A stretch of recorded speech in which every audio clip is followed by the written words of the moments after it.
என்ன மக்களே நடந்துக்கிட்டு இருக்கு இன்னைக்கு. எல்லாரும் லைவ் பார்த்துட்டு இருப்பீங்க. முறையாக தமிழ்நாட்டில் கிட்டத்தட்ட ஒரு 5 தசாப்தங்களுக்கு அப்புறமா ஒரு புதுமுகம் ஆட்சிக்கு வர போகிறாங்க. தொடர்ந்து இத்தனை வருஷமாக நாம் திமுக அதிமுக அதிமுக திமுக சொல்லி மாறி மாறி மாறி மாறி ஆட்சியை பார்த்துக்கிட்டு இருந்தோம். இந்த வாட்டி ஒரு ஃப்ரெஷ் ஃபேஸ், ஒரு ஃப்ரெஷ் கேண்டிடேட் சிஎம் ஆகிறாரு. அண்ணன் முதலமைச்சர் ஜோசப் விஜய் அவர்கள். பார்த்துக்கோங்க. ஏன்னா ஒரு 2 வருஷத்தில் வந்த ஒரு நடிகர், அதுவும் இந்த காலகட்டத்தில் மக்கள் ரொம்ப தெளிவாக இருக்கிறாங்க.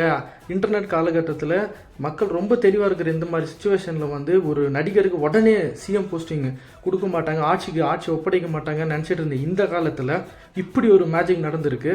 எம்ஜிஆர் அவரே கட்சி தொடங்கி பல வருஷத்துக்கு அப்புறமா தான் ஆட்சி பிடிச்சாரு. ஆனால் விஜய் அவர்கள் வெறும் 2 வருஷத்தில் சிஎம் ஆக போகிறாரு. எப்படி?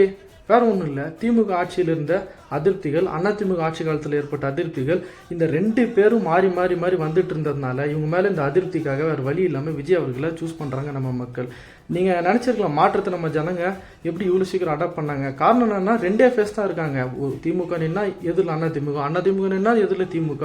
அப்போ ஒரு மாற்றத்துக்கு ஒரு வாய்ப்பு இல்லை. மாறி மாறி நீங்கள் இந்த ரிங்குக்குள்ள தான் நீங்கள் கேம் விளையாடி ஆகணும் போது இவங்க 2 பேரில் யாரோ ஒருத்தர் செலக்ட் பண்ணுறோம். ஆனால் இந்த வாட்டி ஃப்ரெஷ் ஃபேஸாக விஜய் அவர்கள் வந்திருக்கிறதுனால விஜய் அவர்களை முதல் எடுத்தெடுப்புலேயே ஃபஸ்ட் டைமே அவங்களுக்கு வாய்ப்பு கொடுத்துருக்காங்க. இது ஒரு மேசிவ் விக்ட்ரி, ஒரு சுனாமின்னு சொல்லலாம். என்னை கேட்டால் விஜய் அவர்களே இந்த இவ்வளோ பெரிய வெற்றியை எதிர்பார்த்துருப்பாரான்னு என்னாலே சொல்ல முடியல. நிச்சயமாக நினச்சிருக்க மாட்டார். ஒரு கம்மியாக சீட், ஒரு டபுள் டிஜிட்லாம் சீட் ஜெயிப்பாங்க அப்படின்னு சொல்லிட்டு விஜய் அண்ணனும் நம்பியிருக்க வாய்ப்பு இருக்குது. ஆனால் இப்படி 3 டிஜிட்டில் 100 சீட்டுக்கு மேலெல்லாம் லீடிங்கில் என்னால் பார்க்குறது சர்ப்ரைஸாக இருக்குது. மார்னிங்லேருந்தே பார்த்தீங்கன்னா 110 105 அப்படி சொல்லி லீடிங்கில் போயிட்டுருக்காங்க. இப்போ கரண்ட்லி பார்த்தீங்கன்னா 60 இடத்துல திமுகவும் 58 இடத்துல அதிமுக லீடிங்கில் இருக்காங்க. டிவிக்கே ஒரு 105 இடத்துல லீடிங்கில் போயிட்டுருக்கு. ஸோ மோஸ்ட் ப்ராபப்ளி ஹங் அசம்பிளி அமைகிற மாதிரி இருந்தால் வெளியில் இருக்கக்கூடிய சில இந்த கூட்டணி கட்சிங்க யாராவது இந்த திமுக அதிமுக கூட இருக்கக்கூடிய கூட்டணி கட்சிகள் விஜய் அண்ணனுக்கு ஆதரவு கொடுத்தாங்க தாவேக்காக்கு அப்படின்னா இவங்க ஆட்சி அமைக்கிறதுக்கான வாய்ப்புகள் அதிகமாக இருக்குது.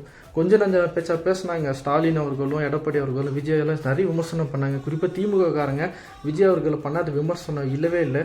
நீங்களாம் பார்த்துருப்பீங்க, கடுமையான விமர்சனங்களை விஜய் அவர்கள் மேலே வச்சாங்க. அவர் மேலே ஏகப்பட்ட குற்றச்சாட்டுகள், கரூர் ஸ்டாம்பேட்டில் இருந்து சரியான கொள்கை இல்லாத ஒரு தலைவர், ஒரு வழிகாட்டி இல்லாத ஒரு கட்சி அப்படிலாம் சொல்லி ஏளனப்படுத்தினாங்க.